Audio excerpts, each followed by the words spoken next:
Let's go over that all over again. So basically, the essence of this session is to help us better prepare for grant application season, which is typically in Q3.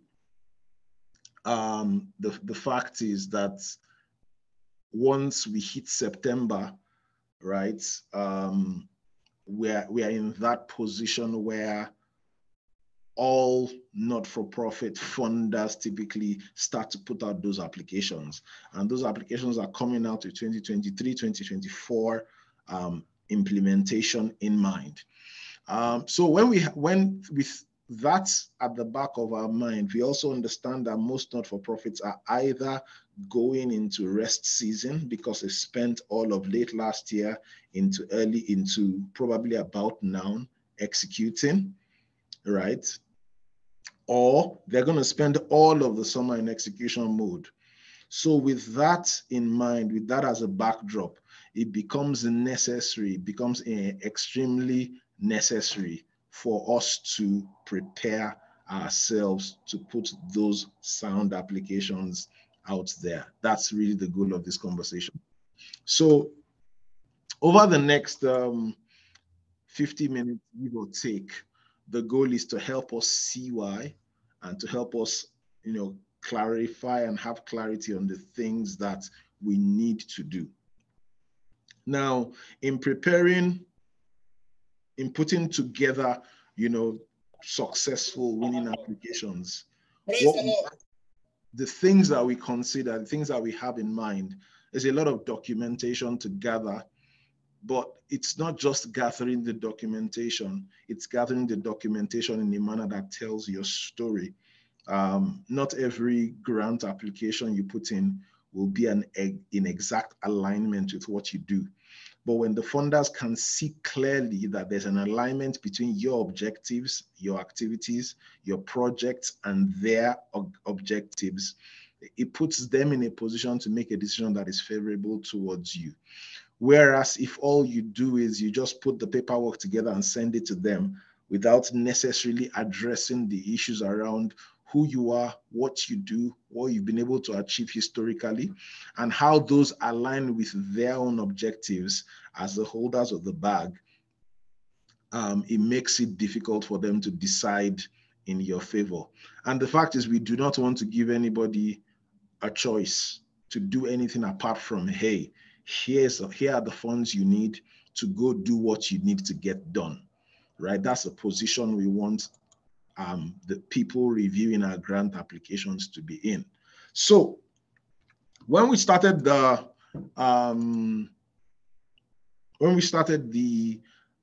sustaining your not-profit group, one of the first things I talked about was to build what I called a grant application package. Basically a starter pack that has everything in it, everything that you require, right? So that's one of the first things that we would expect you, that I would be advocating that we as leaders of not-profits do. Now, the fact is this, in terms of revenue and sustainability for a non-profit organization, outside of sponsorships and maybe sales of some very interesting items, grant funding is at the core of how not-for-profits fund their operational activities. So that is the core reason why we are saying you don't just prepare, you don't just apply for a grant. You need to prepare to apply for the barrage of grants that are going to fund your budget for the year. If you remember last week, we spent time talking about vision and clarity. The essence of all that talk was to put us in a position where we can say, this is what I'm trying to achieve, and these are the steps I'm going to take over the next 12 months to achieve them. Part of defining that is to help you establish a financial budget. When you have a financial budget, it's easy to say, okay, I need $5 or $50 or $50,000 or $500,000, as the case may be. Now, when you have that kind of clarity, then it's easy to know where you can potentially find it from. But when you don't have that kind of clarity, you can't speak clearly to the people who hold the money. And you are putting yourself in a position where you are preparing to fail. So to succeed in this business, yes, building a non-profit organization is also a business in that sense. It may be not for profit, but the goal is still at the end of the day for the organization to succeed and to thrive. So if you're going to succeed and not die, then you have to prepare to apply for the grants. You have to prepare to secure the funding that you need to make it happen. I was talking about earlier about preparing an organizational application package, right, for granting season. And what that does is it puts you in a position where you're not running around looking for documents. You know, you have the grant application is due tomorrow, and you called your accountant this morning to say, hey, can I have my financial statements for the last 12 months? You called your lawyer and said, hello, my annual returns, I know you filed them last year. Can you send me the final copies of the documents? Then you start to chase around all your potential collaborators and partners, and you send them templates of your support letter and say, hi, can you sign this and get it across to me in the next 24 hours? I have my biggest grant application to apply for. The likelihood that you'll be able to get the application across the line, it slips away from you with every passing moment. However, when you take the time, you have your financials in place, you have your annual returns as filed in place, you have profiles of your board members and management in place, and you are not running around seeking those kind of generic standard documents, the likelihood you'll be able to submit your grant applications in a timely fashion with, you know, high quality documentation increases. And that's what this is all about. That's always the first step. So going into grant season, even before you identify one single grant to apply for, the first thing is take the time to build a grant application package, a simple package that has all your organizational documents, that tells your story, that tells who the management team is, who the board members are, which part of society you've been able to make an impact on, what kind of results you've secured over the years. A package that speaks to all these kind of things, put that together even before you put together that first grant application. The fact is, you may not need the entirety of that package for every grant application. There may be only one grant big enough that requires everything, but you will not be running around when it is time to submit a grant application, because the documentation that you need is available and within reach. Now, these are documents that I believe are a good, nice to have, necessary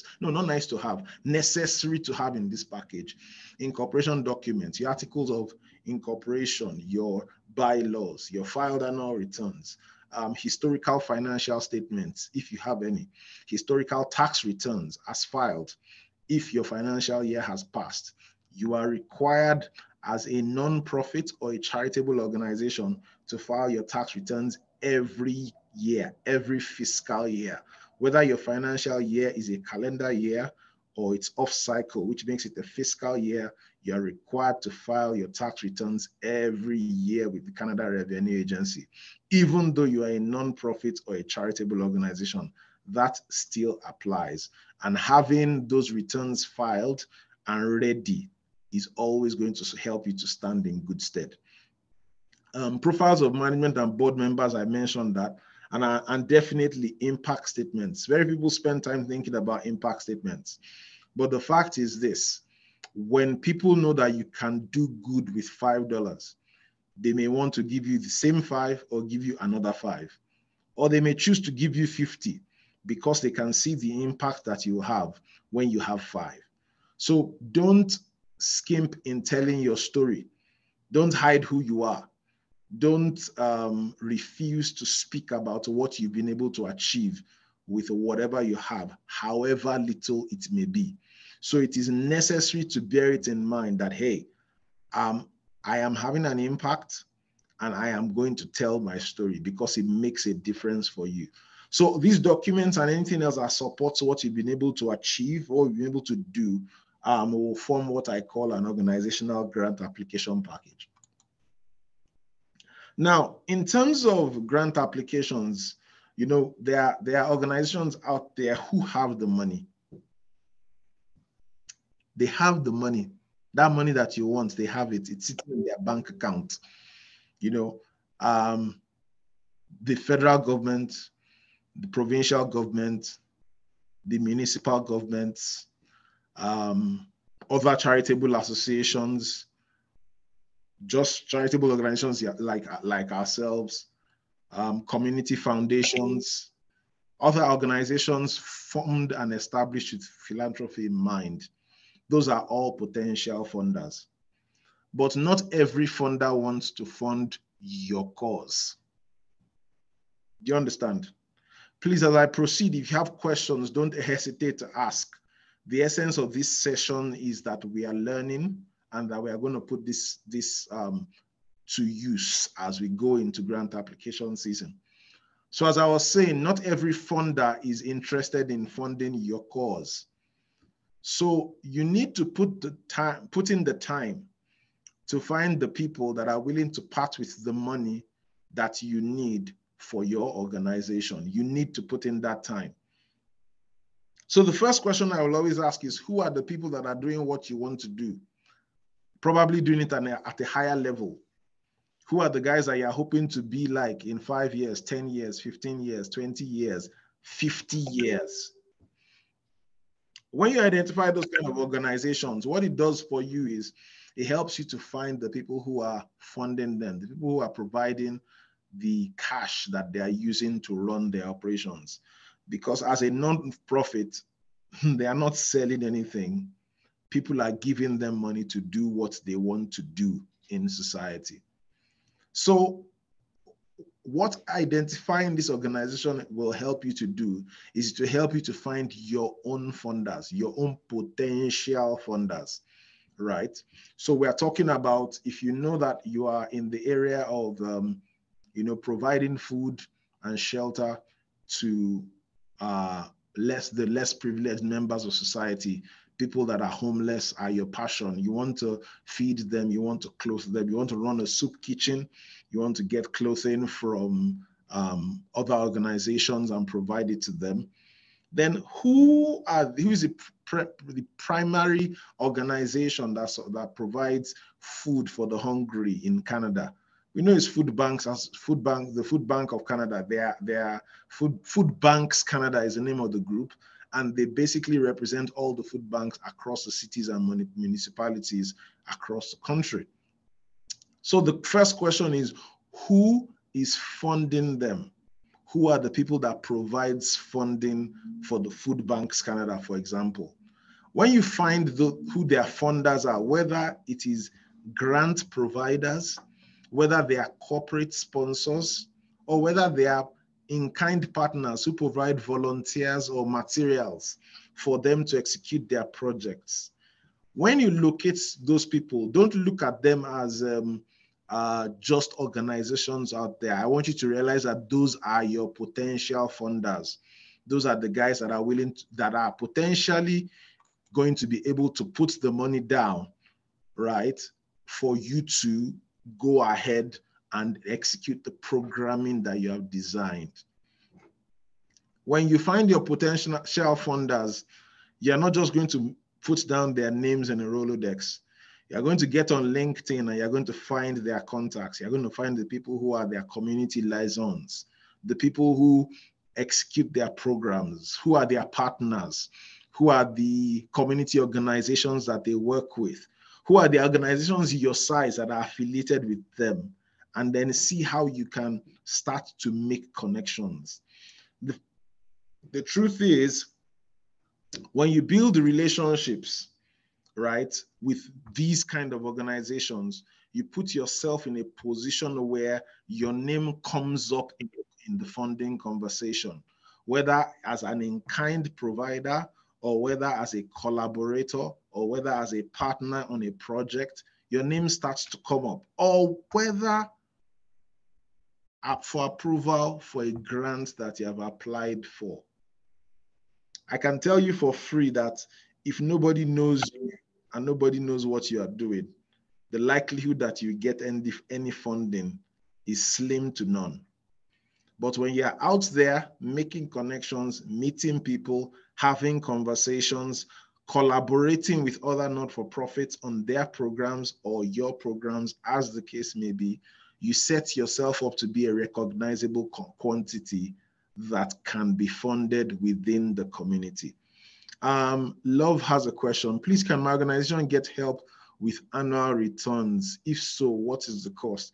Well, annual returns depend on the type of organization that you run. If you're a federally incorporated non-profit organization, most likely it's definitely less than $100, and it's something that you can do online. If you are a provincially registered not-for-profit, I don't think it has a cost. You just need to fill the forms and send it to Corporate Registry Alberta, and they will complete the process and send the final documents back to you. For non-profits, if you do it directly, if you send the forms directly to the government, you're not paying. It's a free service. If you use a professional, either a professional accountant or a professional lawyer, you'll be paying the fees for the time of the professional that has prepared the documentation for you. So, as I was saying, you need to go out there and find the people who will provide you the funding that you seek. So anybody who's playing in the space that you want to play in, find them on LinkedIn, connect with them, have coffee if you can, go to the networking events where they are present, attend if you can get invitations to the summer barbecues they will be at, go there. The point is, the more people know you and know you for what you do in the community, the more likely you'll be able to secure that funding that you are so very interested in getting. Now, when it comes to grants, how do you find the grants to apply for? There are all sorts of grants out there. I remember the first time I went to the Government of Canada's website and just typed in grant application. And I got to ESDC, Economic and Social Development Canada, got to their website. I think I saw a list of 500 grants, providing anything from as much as $30, $40 million to as little as $500. And all those grants were there. Some were open, some were closed, some were multi-year grants, some were, just a few months. But the point I'm making is that there are all sorts of grants out there, and those were just the federal government-sponsored grants. There are grants that are funded by the provincial governments. There are grants funded by the municipal governments. There are grants funded by community foundations, grants funded by corporate organizations. I'm aware that there's currently a $125,000 grant by TELUS out there at the moment. That's just one of many. So the fact is, are there grants out there? Yes, there are grants out there. However, the grants are focused on specific needs. So you will not be able to apply for every grant. You will not be able to apply for every single grant that you see. The grants you will apply for are the ones that you'll be able to find alignment with. Now, whether the grant is aligned with your focus and your purpose as an organization, or whether it is aligned with a specific program that you're executing, or it may even just be aligned with, it may just be aligned with a particular project that you are executing. The point is this: if you are going to secure funding, you need to find that alignment. You need to find that fit. You need to find that fit between your organization, your programs, your projects, and the grant that is available. And when you are able to identify the fit, you put yourself in a position where you can show the funder that, hey, this is the reason why you need to support my grant. This is the reason why you need to provide me that funding, because when you provide me the funding, my goals and your goals are aligned, and I'm going to be able to help you achieve your objectives in the society. So that's why it is key to understand the grant you're applying for and why you are applying for it, right? That fit is critical. That fit is essential. And it's something that you should, it's not something that you will guess at. It's not something that you will not be uncertain of. It's something that you must have, you must be fully clear about, and that clarity will show in how you document your application for the grant. So that's my spiel on finding the grants. You need to find them, but the alignment is critical. The alignment is a critical success factor. If you cannot see how you align with the objectives of the funder, there's no point putting in the application, because they're just going to say, hey, there's no connection between what we want to achieve and what you want to achieve.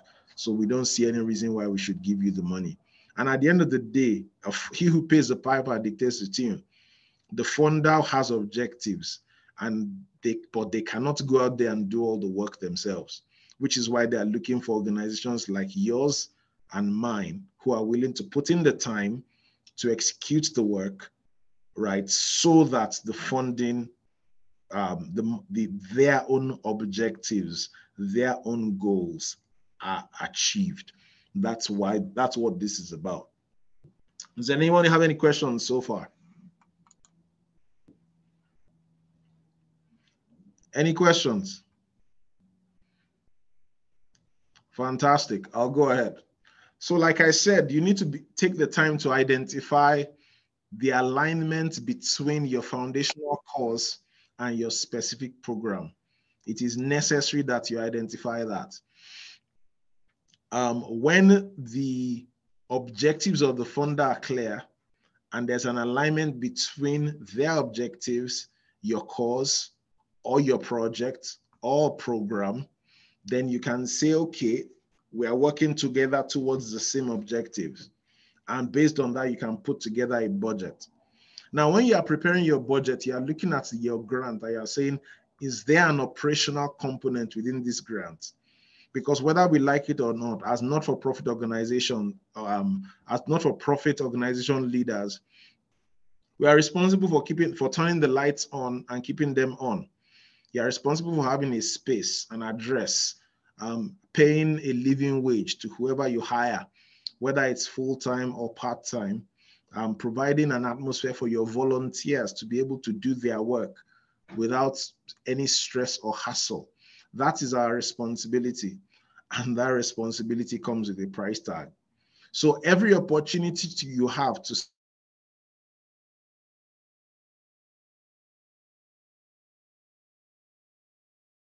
that's what makes for the organization and project funding, but operational funding as well. So when you're able to secure that, identify that alignment, then you put yourself in a position where you can go ahead and put forward an application strong enough that will convince the funders to say, hey, I think you need $30,000 to get going this year. Here's a check. Let me know how far you've gone by the end of the year, and then let's talk about it again. The next step is this: do it. Hello? Is anybody there? Apply for that grant. Don't tell yourself that, hey, you know what, I haven't done anything yet. Take a look at what your own goals are as a not-for-profit organization. As a non-profit organization, take a look at what your goals are. When you find a grant that aligns with what you do, go ahead and apply for that grant based on the factual situation of where you are. The fact is, there's no amount of work that you've done that makes you ineligible unless you have done absolutely nothing. I have a friend who runs a vibrant not-for-profit today that started in her basement. And it started with her basement and a few kids. Just bringing a few kids over and talking to them about health and wellness and cooking, teaching them how to make snacks and, knickknacks and little things in the kitchen has led to a vibrant not-for-profit that's growing strides year upon year. Revenues have literally doubled every year through this grant funding and identifying where to apply for grants, what kind of grants to apply for, and what kind of programs to set up. So don't minimize your contributions. Don't minimize your achievements. Don't downplay the importance of what you've been able to achieve, because guess what? It is making a difference. However small you think it is making a difference for somebody today. And as long as you are making a difference in a particular sphere of society and the community, there are people out there who are willing to say, we like what you're doing and we want you to do more. So here's some money so that you can do a bit more. And when you've done a bit more, come, let's talk about it and let's see what you've been able to achieve. And based on that, we'll see whether we can push it out a bit more still. There are lots and lots of people out there. But if you do not apply for that grant, if you do not put the documentation together, if you do not create the necessary paperwork, if you do not document what you are doing in terms of impact statement, you second guess and shortchange yourself. So like I've said before, do it. Do it. Put out that application. Take the time, put out that application. Articulate clearly what you want to achieve, and then put out that application, because that is what sets you up as somebody who is prepared to do what it takes to succeed. So, what are the things that you can do between now and September when most of the grants are going to open? Find last year's application guide. Every single grant. I don't know any grants that comes without an application guide. Find last year's application guide for that grant and spend some time reading it. Find out what they require. Find out what they want. You may think that matching funding means dollars in the bank. It could actually mean volunteer hours. It could be donations in kind. Okay, so find what last year's application guide is and review it. Locate the points of alignment. Okay, locate the points of alignment, and then on the back of that, begin to prepare your paperwork. Once you're able to confirm that, okay, there's a point of alignment between my organization and this grant, then the next question is there some operational funding in there for me? Can I get $5, $10, $15, $20,000 to support keeping the lights on, hiring full-time, part-time, or seasonal staff, paying for a few things for volunteers, whether it's a bus pass, a meal here and there, some snacks for after hours, just something that makes the volunteers say thank you. We see that you appreciate, that says thank you to the volunteers and tells them that you appreciate the value that they bring, even though you do not have the dollars to pay them, right? Find out if there's something like that that you can build into the budget for the fund. And then based on that, you can start to put together what you think the numbers would look like. Like I said earlier, clearly define the alignment between your program, your project, your course, and the objectives of the grant. That alignment is key. That alignment is the basis of you saying, hey, I'd like you to give me $50,000 to do XYZ. That will be possible because you've clearly identified the alignment between your organization and the funder. Take note of the relevant deadlines. You don't want to send in your application late. It doesn't speak well. It doesn't help you, right? So if they say, oh, send in the first draft of your idea by the 19th, don't start writing it on the morning of the 18th.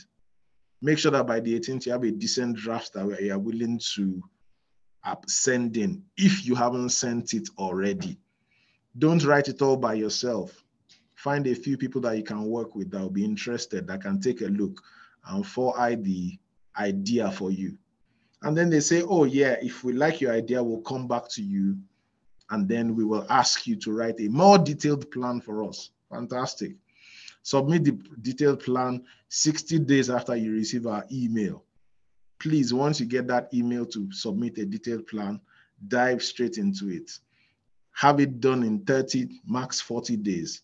Spend another 10 days reviewing it and then submit it. Watch the deadlines. Letters from partners and collaborators, support letters are quite the currency in the not-for-profit world.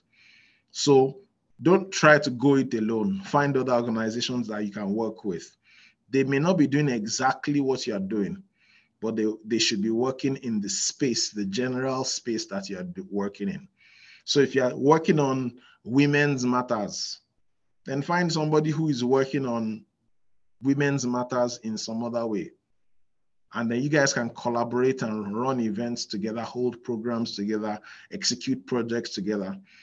And then probably maybe you may end up sharing funders, right? Getting money from the same funders. And then providing each other support letters as you go along is one sure way to ensure that somebody else apart from yourself is saying that you are doing good work. It's critical. It's a critical success factor in this not-for-profit world. Is there anyone that has any questions so far? Hello, anybody home?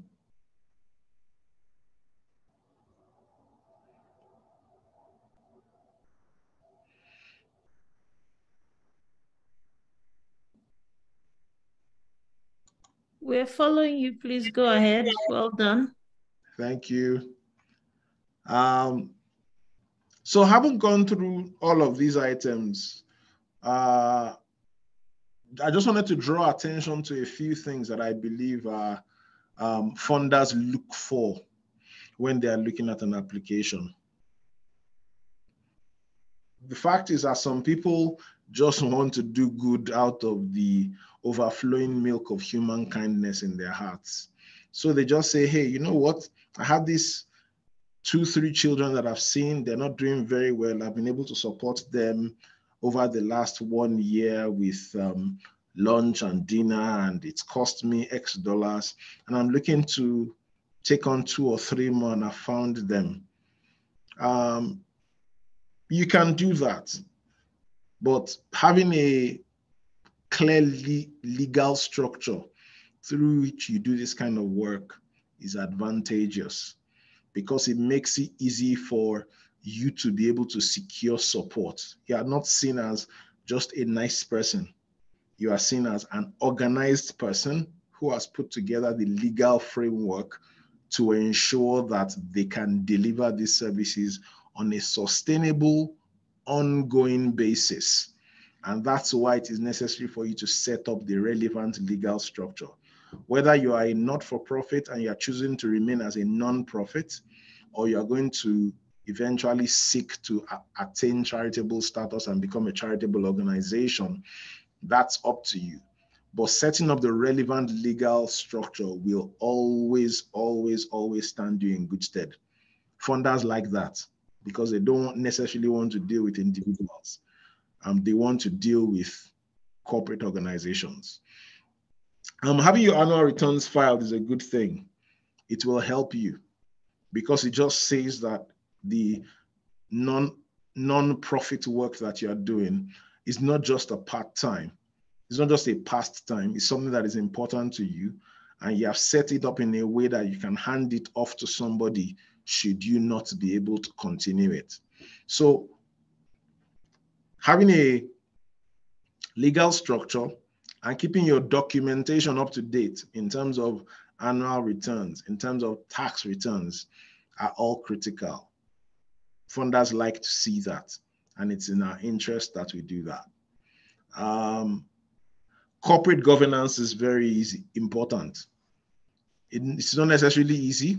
I remember during our last meeting, one of the attendees was talking about how, he had a less than pleasant experience where he saw somebody being eased out of an organization that they had started because the board members felt that the organization should be going in another direction.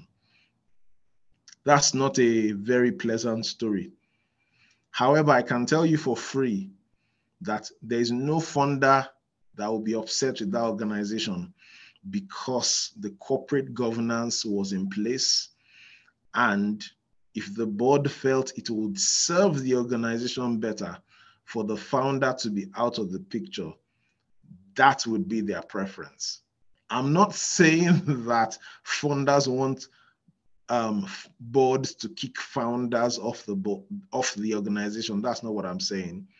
What I'm saying is that as far as the funders are concerned, when there's an independent board of directors, the likelihood that the board will continue to work in the interest of the organization is much higher. And on the back of that, they are more confident to support an organization that has an independent board on that is well entrenched, that is in place, that is functional, that is providing advice, that is supporting the non-profit in every way possible. So put in place a corporate governance structure, whether it's a 3-man board or a 5-man board or a 7-man board that includes probably maybe the executive director of your organization as a member of the board. That puts you in a position where the funders say, okay, you have a structure that suggests that you outlive and succeed beyond the capacity and reach of your founder. I want to talk about visibility in the community. So as a not-for-profit, as a non-profit, really, the essence of your existence is community impact and social good. Now, when you are in the community and nobody knows you exist, and you're not at any events, you're not organizing any events, you're not present anywhere, social media, you're not there, LinkedIn, Instagram, Facebook, Twitter, nothing. In-person events, nothing. Attending other people's events, nothing. Can you hear that? That's the sound of nothing. If nothing is happening, nothing is going to come your way. So funders like to see that you are doing something. They like to see a social footprint in that you know people and people know you. They like to be able to call their existing, what I call them, people who have currently received funding from them. They want to be able to call those guys, and those guys can say, oh, yes, we know him, or we know her. They're in the community. This is what they've done before. This is what they are doing right now. They want to be able to go on social media and fact check some of the things that you're talking about. Oh, we had an event last month. They want to go there and see your name and see pictures of the event and see the handles of the people that provided you the funding, if anybody did. They want to be able to see that because those are things that point to the fact that you are not just sitting on the money. You're actually out there doing the work. And that's the evidence, that's a documentation that they're looking for. Of course, alignment with the funders' objectives remains critical. You can send out all the applications in the world. If there is no alignment between your objectives and their objectives, there's no money coming. There's no support coming. There's no help coming.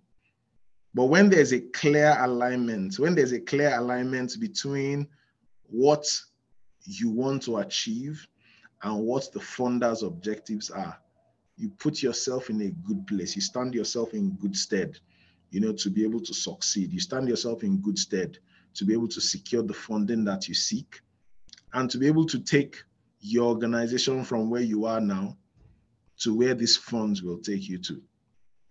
So these are some things that I believe will provide, give us the opportunity to write those kind of applications that will get the attention of our funders and that will put us in that position where not only are we just writing grant applications, we now have funds for program execution, we have funds for operations, and we can keep the lights on and become a sustainable a sustainable organization that is part of the economic fabric of our city and our province.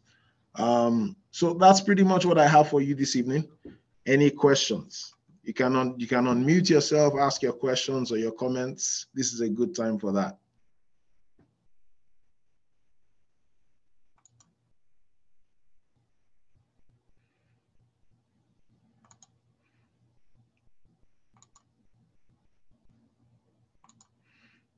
Hi, TSP, any thoughts?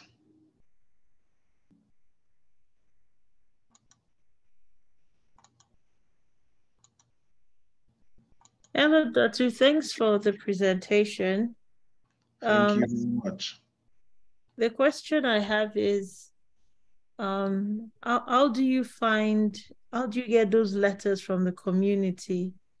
How do you develop a relationship so that another not-for-profit will write something that will help you to get that letter out?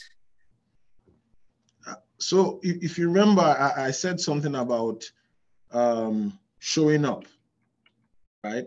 About being visible in the community. So it starts with a one-on-one relationship, right? Say, for example, you're a youth-focused organization and you have not been able to put up any events of your own. But the summer is here and there are many organizations out there putting up events for young people. So an easy thing to do will be to find an organization that has put up an event for young people and show up there as a volunteer and say, hey, this is who I am, this is the organization I represent. We don't have any programs at the moment. However, I am here to volunteer. Now, that one-on-one relationship has the potential, if you connect with the right people, to become an organization-to-organization relationship, which gets you a support letter when you want to apply for your own first grant.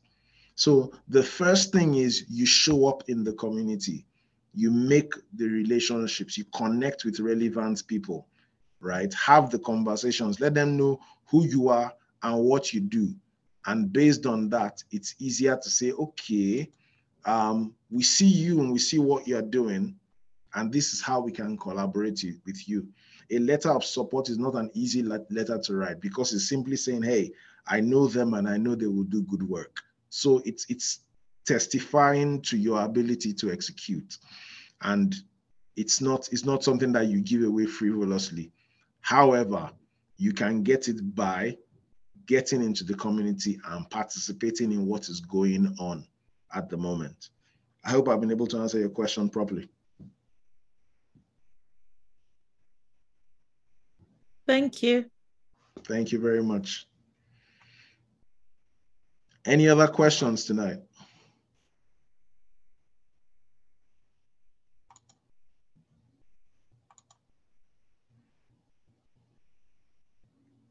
Okay.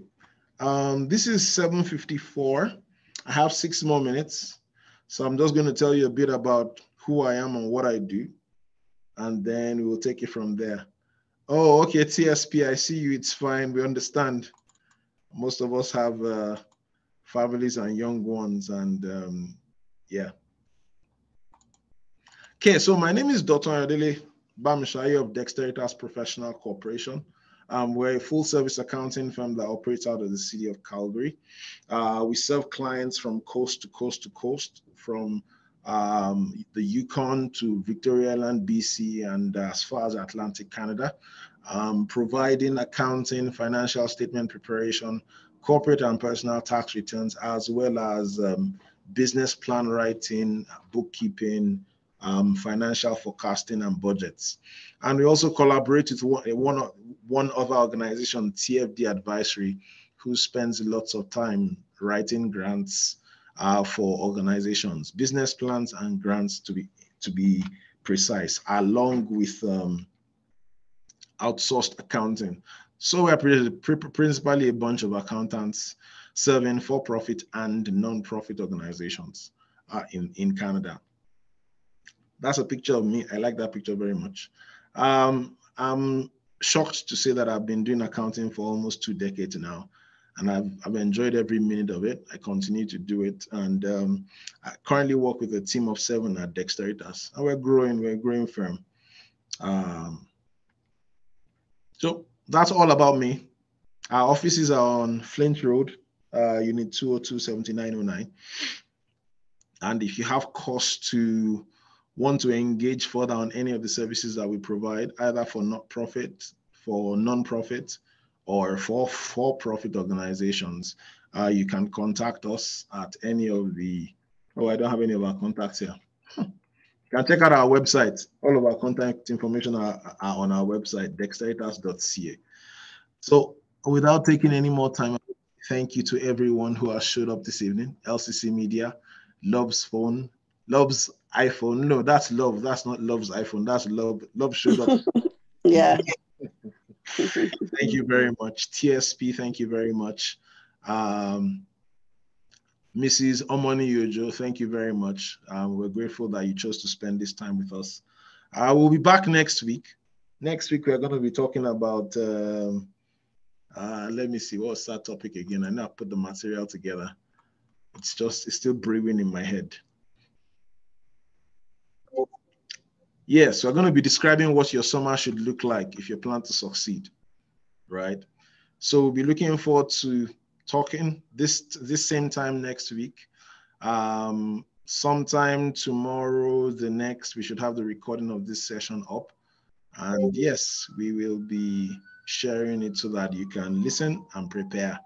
The beautiful thing about the summer is this: you get to rest, relax, recharge, and plan for next year. So thank you very much, everyone, for showing up, and bye for now.